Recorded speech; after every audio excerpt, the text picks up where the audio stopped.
Assalamualaikum warahmatullahi wabarakatuh.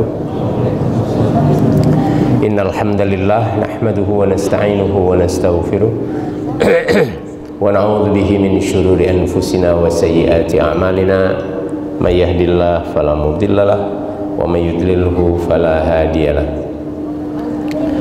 Asyhadu an la ilaha illallah wahdahu la syarika lah wa asyhadu anna Muhammadan abduhu wa rasuluhu la nabiyya ba'da.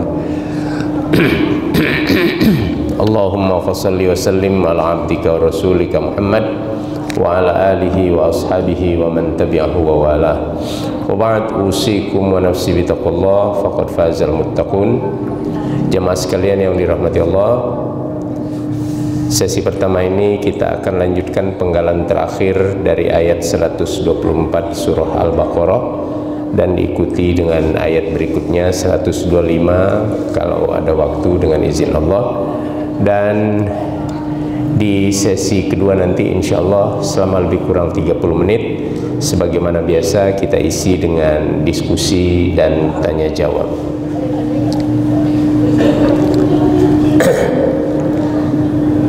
Ayat 124 pada penggalan pertama disebutkan a'udzubillahi minasyaitonirrajim wa idz ibtala Ibrahima rabbuhu bikalimatin fa'atammahunna qala inni ja'iluka lin-nasi imama qala wa min dzurriyyati.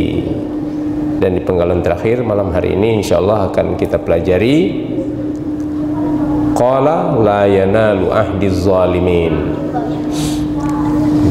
Di penggalan pertama Allah menyatakan bahwa Ibrahim lulus dari tes yang dia berikan kepadanya.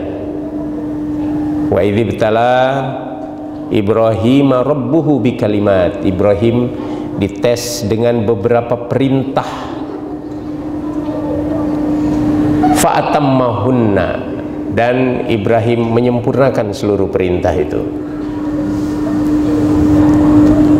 Lalu Allah mengatakan, karena kamu lulus dari ujian-ujianku wahai Ibrahim, dan itu nggak perlu saya bahas lagi, ini ulasan saja, kita sudah bahas pada bulan lalu. Maka aku menjadikanmu sebagai pemimpin bagi umat manusia. Nah, di sini kata-kata pemimpin ada yang memaknakannya dengan makna umum, ya pemimpin. Ada yang memaknakannya dengan makna khusus, menjadikannya sebagai nabi dan rasul.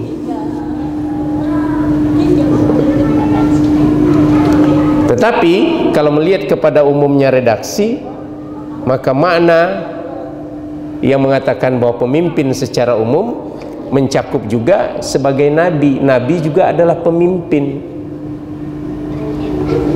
Dan kata-kata pemimpin di sini dibawa kepada makna yang umum. Ibrahim kemudian dijadikan sebagai tokoh, dijadikan sebagai pemimpin karena lulus dari ujian-ujian Allah. Lulus ujiannya apa? Atammahun. Dia sempurnakan seluruh perintah Allah. Dia sempurnakan seluruh yang menjadi ketentuan Allah.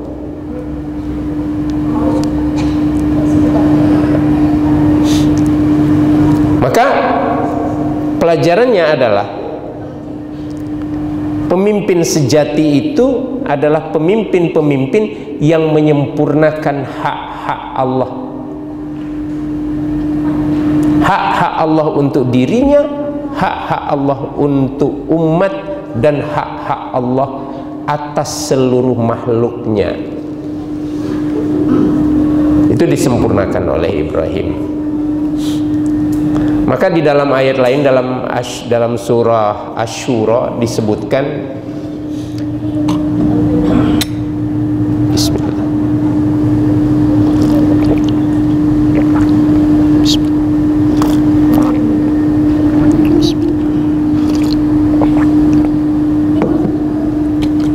bahwa orang-orang yang berhak menentukan masalah umat dalam satu dewan syuro, dalam satu majelis permusyawaratan, syarat-syaratnya adalah orang-orang yang istajabu lillah, memenuhi seluruh ketentuan Allah.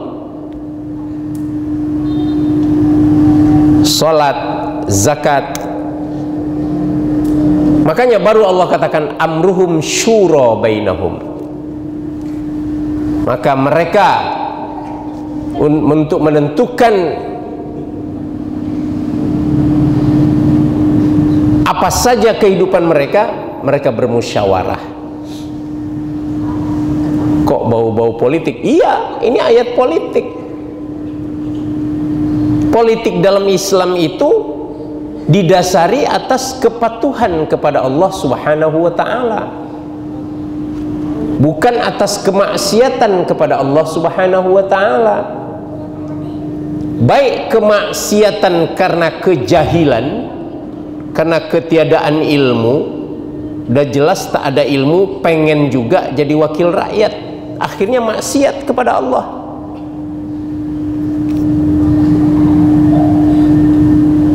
Di dunia dia merasa mulia padahal sudah dipandang hina, apalagi di akhirat. Dilaknat oleh Allah, dilaknat oleh malaikat, dilaknat oleh la'anahumullah wal malaikatu wal la'inun, dan seluruh yang bisa melaknatnya.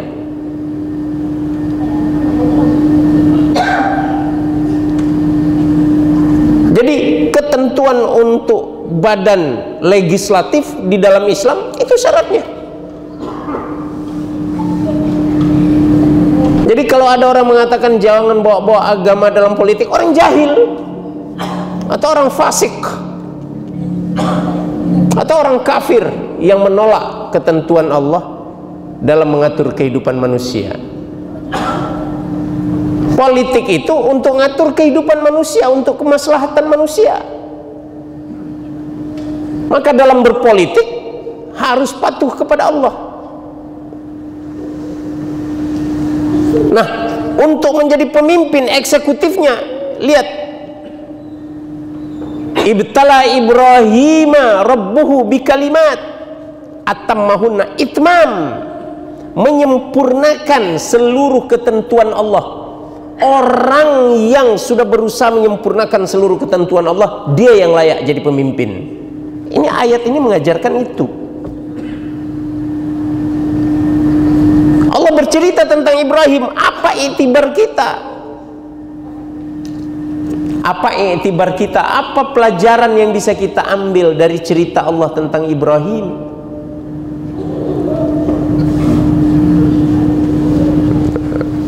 Lalu kemudian Ibrahim mengatakan, wa min dzurriyyati, kalau gitu keturunan-keturunanku juga ya Allah, jadikan mereka pemimpin-pemimpin. Apa Ibrahim melakukan nepotisme, pengen kekuasaan pada keluarga? Bukan. Dalam logika Ibrahim kan begini, aku ini sudah lulus ujian, aku ini soleh, gitu loh kira-kira ya, gitu ya. Aku sudah lulus ujian dari Allah, Allah yang menyatakan aku lulus. Otomatis karena DNA bagus, ya, karena DNA bagus, anakku insya Allah bagus, cucuku insya Allah bagus. Maka Ibrahim meminta, ya Allah, kalau begitu anak keturunanku jadikan juga mereka pemimpin-pemimpin, karena dari bibit yang bagus, yang soleh, bibit Nabi, bukan sembarang Nabi. Khalilullah, Khalil itu soulmate, belahan jiwa. Khalil.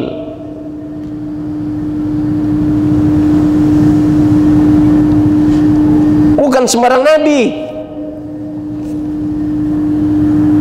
Tapi apa kata Allah?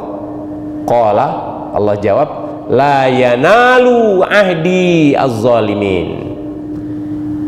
Janjiku menjadikan kau sebagai pemimpin itu tidak akan bisa didapat oleh orang-orang yang zalim. Dulu kita pernah bahas apa makna zalim. Sementara ini kalau kita buka kamus bahasa Indonesia, kalau zalim itu orang yang berbuat aniaya,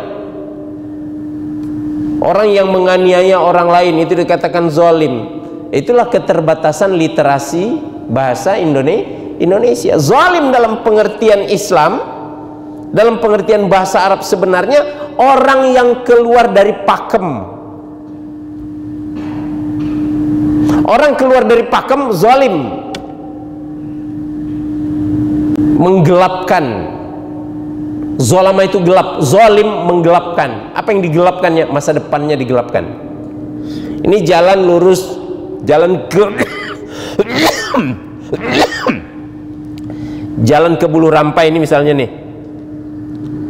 Kalau dia nyimpang keluar sampai nggak ke Bulu Rampai, zalim, gelap, nggak nampak jalan itu zalim. Bismillah.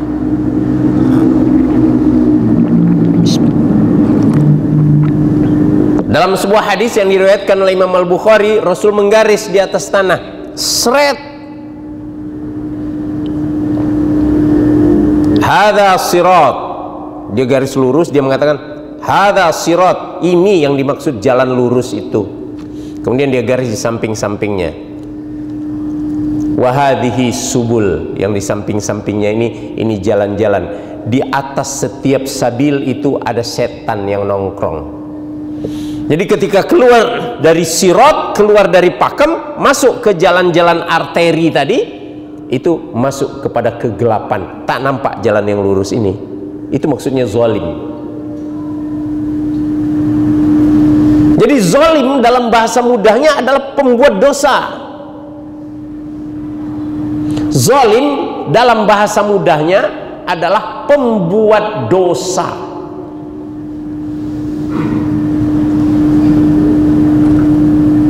Makanya Allah katakan dalam surah Luqman, inna syirka, sesungguhnya membuat saingan bagi Allah, menduakan Allah atau mentigakan atau mengempatkan, pokoknya membuat saingan bagi Allah dalam bertauhid, la zulmun azim, adalah kezaliman yang paling besar. Maksudnya adalah dosa yang paling besar. Maka Allah katakan, ndak Ibrahim, doamu ini enggak aku kabulkan. Ibrahim kan berdoa, wa min dzurriyyati, ya Allah, mbok yao keturunanku juga dijadikan sebagai pemimpin-pemimpin. Allah bilang, tidak aku kabulkan. Yang kujadikan pemimpin dari keturunanmu hanya orang-orang yang mustaqim alas sirat, di atas jalan. Yang zalim, pembuat dosa, tidak. Bapak Ibu sekalian yang dirahmati Allah, apa isyarat dari ayat ini? Ayat tadi maknanya jelas seperti itu ya. Artinya tidak berhak menjadi pemimpin para pendosa.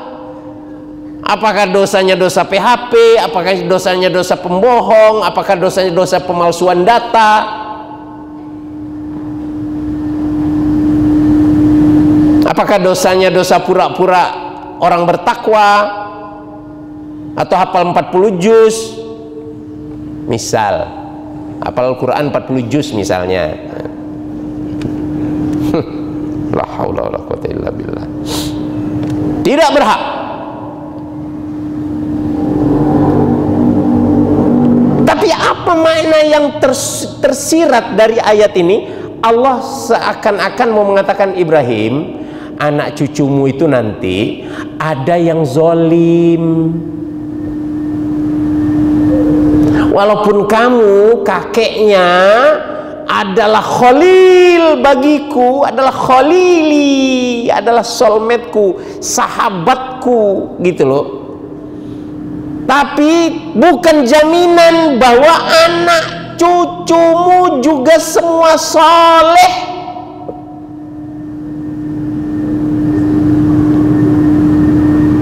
Banyak nanti diantara mereka yang zalim, pendosa.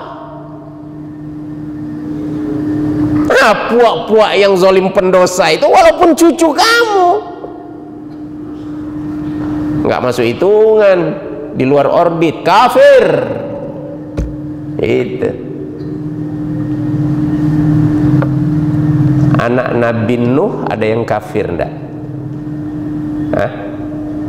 Jangankan cucu ya, jangankan cucu, anak ada yang kafir enggak? Ada. Jangankan cucu, anak. Kanaan kafir.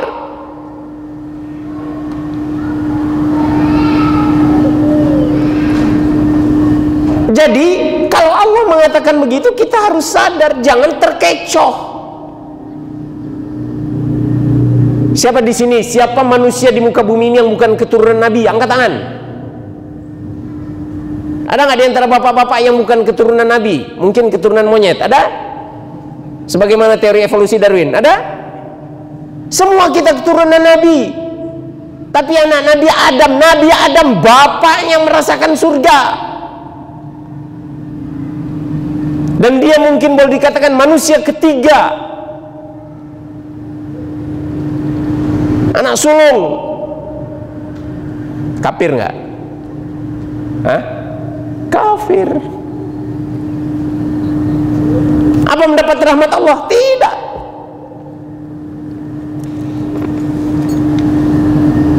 Begitu juga dengan keturunan semua nabi, termasuk Rasulullah Muhammad sallallahu alaihi wasallam.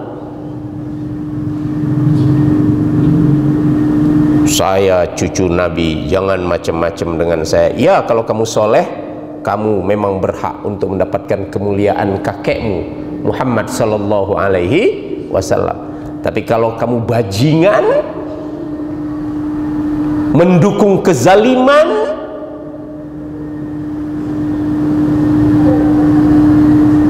bahkan tidak pernah berbicara tentang dakwah Islam, la yanalu ahdiz zalimin.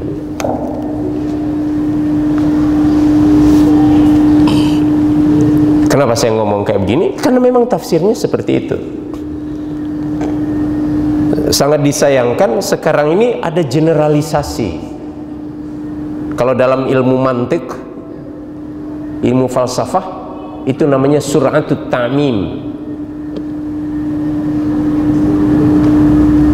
Generalisasi, instant generalization. Oh, keturunan Nabi, oh, yang syarif, yang habib, yang sayyid. Kalau di Arab namanya syarif, kalau di Malaysia namanya sayyid, kalau di Indonesia namanya habib.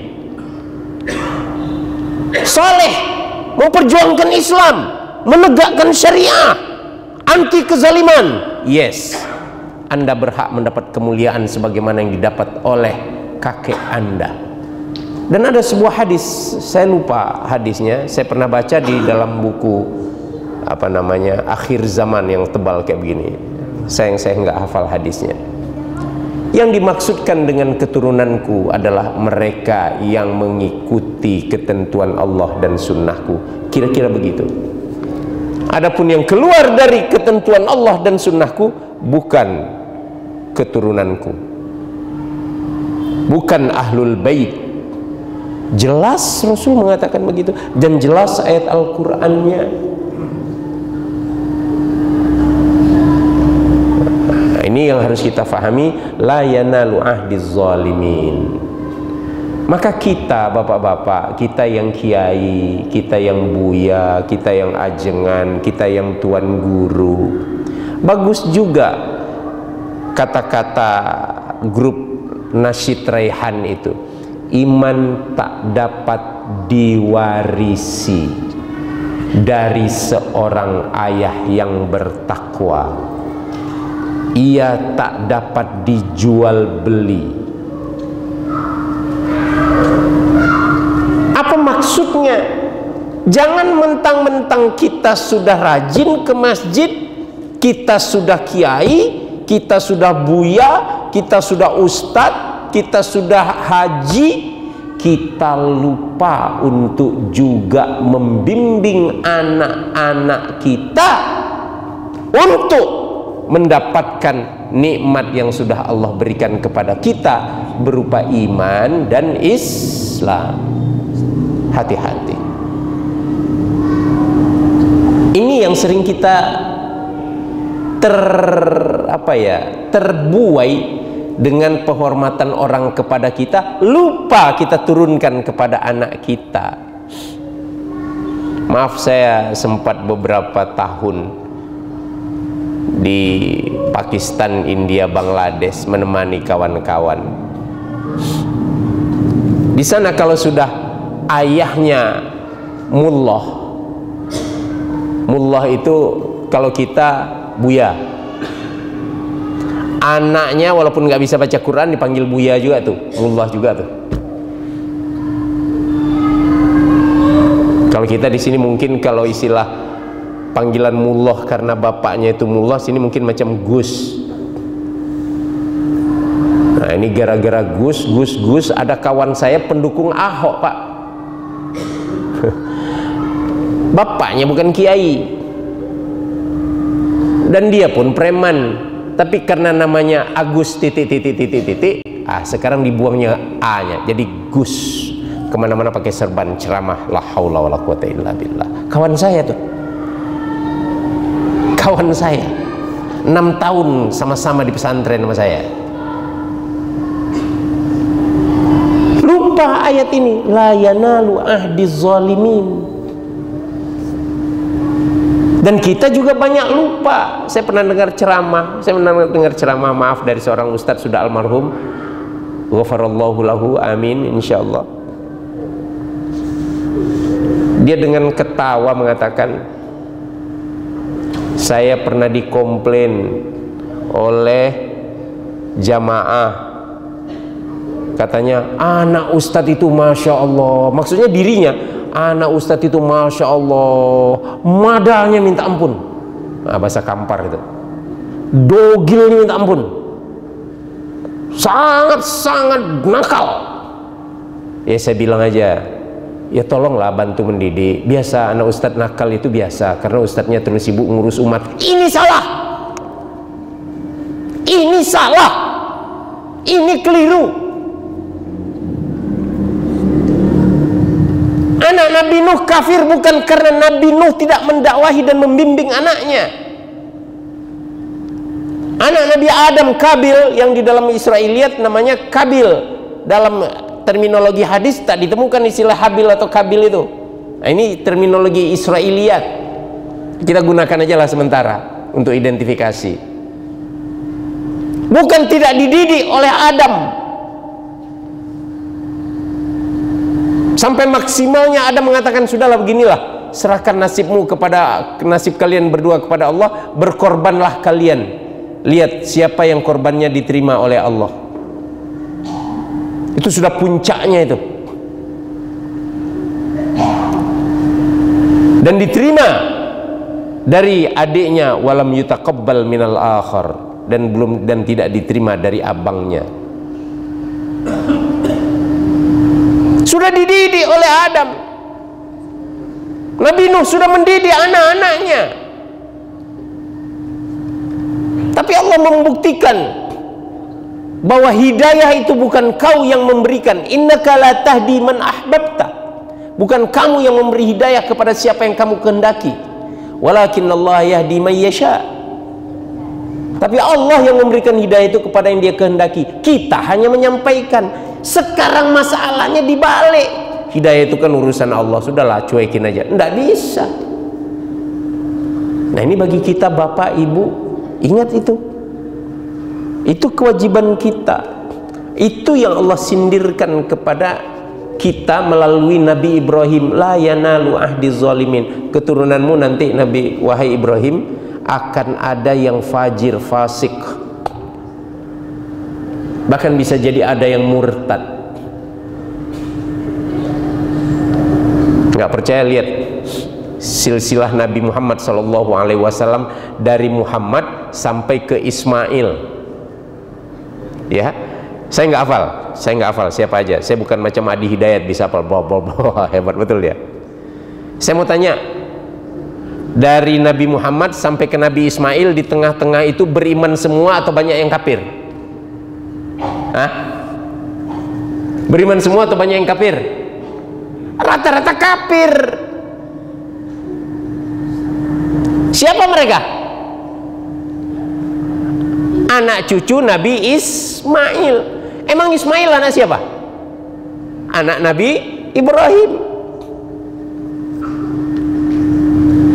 Jadi jaminan bahwa kakeknya Ibrahim adalah Khalilullah, Khalilur Rahman, kemudian ayah mereka Ismail itu adalah Zabihullah, istilahnya orang yang disembelih karena Allah dan rela disembelih karena Allah. Zabihullah itu istilahnya untuk Nabi Ismail. Itu tidak jaminan bahwa mereka sebagai anak cucu akan tetap beriman, walaupun kemudian melahirkan seorang Rasulullah Muhammad sallallahu alaihi wasallam. Kalau gitu tidak jaminan, berarti di bawah Nabi Muhammad juga kayak begitu. Itu sunnatullah. Itu sunnatullah.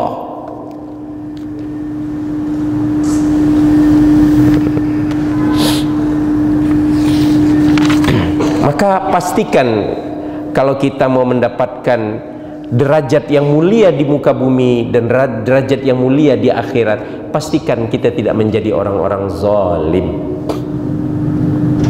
Nah, sekali lagi, zalim itu adalah pembuat kegelapan, pembuat dosa, menggelapkan masa depannya. Orang zalim itu dia menggelapkan masa depannya, maka disebut zalim. Zalama yazlimu zulman, zulmun itu kegelapan.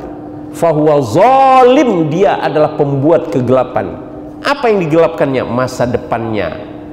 Madesu, masa depan suram. Mana masa depannya? Masa depannya akhirat. Madesu dia. Jadi ingat sinetron Islam KTP ya. Kemudian di ayat 125 Allah mengatakan, wa idh ja'alnal baita mathabatan linnasi wa amna. Dan ingatlah kalian wahai umat Muhammad, ketika kami telah menjadikan al-baita, rumah yang dibangun oleh Ibrahim itu, yaitu Ka'bah ya, yang dibangun oleh Ibrahim itu Ka'bah. Rumah itu sudah kujadikan mathabatan linnas, sebagai tempat berkumpul bagi manusia, tempat kongko-kongko. Pak, kita kalau sudah nongkrong sekali di warung kopi, ngobrol dengan kawan-kawan, besok mau balik lagi nggak ke situ, Pak? Hah? Balik lagi, nongkrong lagi, balik lagi, nongkrong lagi, balik lagi, nongkrong lagi. Itu mathabah. Makanya jangan aneh orang-orang yang di dalamnya ada kebenaran, di dalam hatinya ada kebenaran, ada keikhlasan ketika berhaji, baru balik, jangankan baru balik, baru di airport mau pulang, dia sudah berpikir kapan ya bisa balik lagi. Betul atau tidak? Kenapa? Memang itu sudah Allah ciptakan sedemikian rupa. Yang belum pernah rindu banget mau ke sana, terus ada yang mengatakan, saya nggak pernah rindu Pak Ustadz. Dicurigai hatinya tidak ada iman. Sebab ini memang Allah ciptakan di hati orang-orang beriman. Ketika sudah sampai di sana, belum lagi pulang, dia sudah berpikir lagi, kapan ya balik lagi kemari. Bapak pergi ke Paris. Bapak pergi ke Paris, Pak. Siapa yang pernah pergi ke Paris? Nggak ada. Masya Allah, sama Pak. Saya minum dulu lah, karena kita sama-sama belum pernah ke Paris. Bismillah.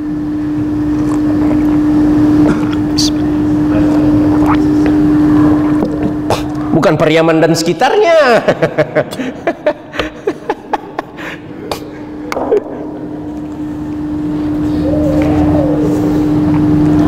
Orang pergi ke Paris, orang pergi ke Swedia, orang pergi ke Belanda, orang pergi ke Hawaii, orang pergi kemana-mana tempat berwisata, ke Bali, ke Langkawi, ya. Ada nggak yang kemudian ketika mau berangkat dari Langkawi, mau pulang dari Bali, mau pulang dari Paris, mau pulang dari Hawaii, Honolulu, kemudian menitikkan air mata, sedih rasanya berpisah dengan Hawaii? Ada? Ada nggak? Bu, kok nangis? Iya, sedih banget mau meninggalkan Pearl Harbor, Honolulu, pelabuhan Honolulu ini. Sedih rasanya hati, entah kapan balik lagi. Nggak ada. Betul? Tapi Ka'bah, ketika orang mau meninggalkan tawaf wada, tawaf ifadah saja sudah banyak yang melelehkan air mata. Siapa yang sudah berhaji? Nggak usah angkat tangan, nanti malah hilang pahala hajinya. Tanyalah kepada yang sudah berhaji itu. Tawaf wada, lambaian terakhir kepada Hajar Aswad, Pak, Masya Allah, bercucuran air mata melambai terakhir kepada Hajar Aswad di dalam tawaf karena tidak bisa mencium misalnya. Itu kalau sempat mencium tuh, kalau nggak dilepas sama polisi Arab, nggak lepas-lepas tuh. Kenapa? Karena memang Allah sudah menjadikan mathabah, tempat berkumpulnya manusia. Ini juga secara implisit sebagai informasi kepada kita, siapa yang di hatinya belum ada kerinduan kepada Ka'bah, segera banyak-banyak istighfar. Berarti hatinya summa qasat qulubuhum. Kalau diterjemahkan ke dalam bahasa kita, lah kase hatinya. Qasat, kase, kesat. Perbaiki hati kita, istighfar. Kalau tidak ada kerinduan untuk hadir di depan rumah Allah, segera istighfar, Pak. Berarti hati kita itu hitam legam, tak ada cahaya iman. Kira-kira begitu di antara pelajarannya. Wa amna, dan kami jadikan itu tempat yang aman. Tempat aman artinya apa? Orang di situ tidak boleh dicaci, orang di situ tidak boleh dimaki, orang di situ tidak boleh menerima perlakuan yang tidak mengenakkan.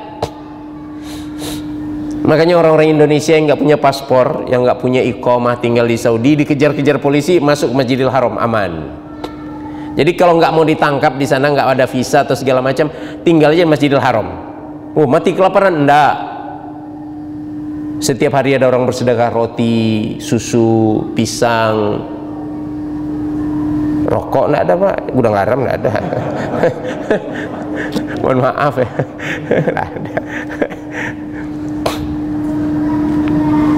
Amnan, tidak boleh ditangkap, tidak boleh dibunuh, tidak boleh diapa-apakan. Itu sudah jaminan Allah. Dan itu alhamdulillah dijaga betul oleh pemerintahan Arab Saudi sejak dari mereka menguasai Jazirah Arab sampai ke hari ini. Sekali tercemar di tahun 79 ketika ada teroris Syiah atau Khawarij, ada yang Syiah, ada yang Khawarij, mengebom salah satu sudut Masjidil Haram. Saya lupa siapa namanya. Peristiwa itu terjadi waktu saya kelas 5 SD. Ada sebagian dari antum belum lahir. Tahun 79. Saya tonton dari TVRI, Dunia Dalam Berita.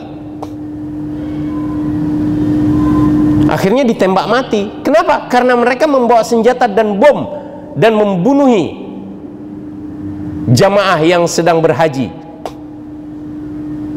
Maka pada saat itu beristihad para ulama harus dibunuh. Walaupun kemudian datang kecaman dari berbagai negara. Iran pada saat itu belum bisa ngecam sebab Ayatullah Khomeini belum berkuasa waktu itu. Masih dikuasai oleh Shah Reza Pahlavi, sekuler. Tapi banyak negara mengecam. Tapi itu tindakan amnan. Maka sepatutnya masjid-masjid kita pun dibuat kayak begitu, amnan. Maka ini PR besar bagi seluruh pengelola masjid. Jangan hanya sibuk mengelola fisik, tapi buat masjid itu berwibawa, dijaga oleh para malaikat. Bagaimana dengan memakmurkan masjid dengan kegiatan-kegiatan ibadah, kegiatan i'tikaf? Masjid kita sudah hilang ya i'tikafnya. Oh, masih ada lagi? Masih ada, alhamdulillah. Dijaga i'tikafnya, dijaga anak-anak yang masuk ke dalamnya betul-betul menjadi anak-anak yang soleh. Dijaga, la masjidun ussisa ala taqwa min awwal yaumin ahaqqu an taquma fihi rijalun yuhibbuna ayyatatahharu wallahu yuhibbul muttahhirin. Dijaga agar orang-orang yang masuk ke masjid ini suka dengan bersuci, baca Qur'annya, taklimnya, sholat duhanya hidupkan, sehingga orang masuk ke masjid itu betul-betul merasakan bahwa dia di rumah Allah Subhanahu wa ta'ala. Wattakhidhu min maqami Ibrahim musalla, dan jadikanlah dari tempat berdirinya Ibrahim itu sebagai tempat sholat. Saya sebut dulu maqam. Cerita tentang maqam dulu dan mungkin sampai sekarang masih banyak orang menerjemahkan maqam itu makam. Jadi maqam Ibrahim dipikir itu kuburan Nabi Ibrahim. Bukan, maqam itu tempat berpijak, tempat berdiri. Banyak riwayat yang menyatakan, tapi salah satu riwayat yang sahih mengatakan bahwa istri Nabi Ismail menyediakan batu untuk berpijak bapak mertuanya, sehingga Ismail di bawah ngulurkan batu ke ayahnya yang berdiri di atas batu itu untuk membuat dinding Ka'bah, untuk membangun Ka'bah. Dan sebelum dipijak oleh ayahnya, bagian atas batu itu dicuci dulu oleh istri Nabi Ismail yang kedua. Yang pertama disuruh ceraikan, ini yang kedua. Sehingga ketika dicuci bagian atasnya, Nabi Ibrahim mengangkat satu kakinya, dicuci sehingga kakinya bersilang. Kembali lagi dicuci sebelah sini, kakinya menyilang, kakinya bersilang. Saya harus terangkan itu, nanti mana tahu Bapak ketemu dengan hadisnya, kok sampai kakinya bersilang itu kenapa? Begitu dicuci satu-satu, sebelah kaki Nabi Ibrahim pindah bersilang sebelah sini. Begitu khidmat menantu itu. Nabi Ismail mengulurkan batu dari bawah, ayahnya nyusun dinding Ka'bah. Tempat berdirinya Nabi Ibrahim itu disebut maqam Ibrahim. Sebagian ulama mengatakan maqam itu bukan hanya tempat berdirinya Nabi Ibrahim itu saja, tapi seluruh yang dipijak oleh Nabi Ibrahim di sekeliling Ka'bah ketika dia membangun Ka'bah itu adalah maqam Ibrahim. Bisa nggak Ibrahim togak di satu tempat aja bangun, tapi batunya bergeser sendiri, bisa nggak? Paham nggak Pak maksudnya? Nggak bisa kan? Pasti Nabi Ibrahim berputar-putar. Maka sekeliling Ka'bah itu adalah maqam Ibrahim. Kenapa harus saya terangkan demikian? Nanti ayatnya begini, wattakhidhu min maqami Ibrahim musalla, jadikanlah tempat Ibrahim berdiri itu sebagai tempat sholat. Kan ada di dekat Ka'bah itu ada semacam bangunan kecil yang disebut maqam Ibrahim. Akhirnya orang heboh, rebutan mau sholat di situ karena ayat ini. Padahal maqam itu menurut jumhur ulama adalah sekeliling Ka'bah. Jadi tempat tawaf itu semua itu maqam Ibrahim. Masjidil Haram itu semua maqam Ibrahim. Yang ada tempat itu tempat dia berdiri pertama. peletakan batu pertama, gitu kira-kira. Saya lewatkan agak 1-2 menit boleh ya, sudah masuk waktu Isya. Bagaimana ayat ini turun? Ceritanya waktu penaklukan kota Mekah tahun ke-8 Hijriah di bulan Syawal. Setelah Mekah ditaklukkan, Nabi tawaf. Di sampingnya ada Umar bin Khattab. Di sampingnya ada Umar bin Khattab. Umar bilang, "Ya Rasulullah, ya, ini kan tempat berdirinya bapak kita, Nabi Ibrahim, ketika mendirikan Ka'bah." "Iya, betul," kata Rasulullah. "Gimana kalau kita jadikan aja ini tempat sholat? Gimana kalau kita jadikan ini tempat sholat?" Maka Allah kabulkan, Allah turunkan ayat ini, "Wattakhidhu min maqami Ibrahim musalla." Jadikan jejak-jejak tapak Nabi Ibrahim, tempat yang dipijak Nabi Ibrahim di sekeliling Ka'bah itu sebagai tempat sholat, dan mustajab doanya di situ. Jadi nggak usah ragu-ragu berdoa di mana aja di dalam Masjidil Haram itu. Nggak usah sampai harus ke Hijri Ismail atau sampai harus ke Multazam kalau memang nggak sempat. Kalau sempat, alhamdulillah, orang seramai itu. Tahun ini ada haji nggak? Ada, tapi Indonesia enggak. Karena sudah diumumkan dengan biaya 30 miliar. Hebat.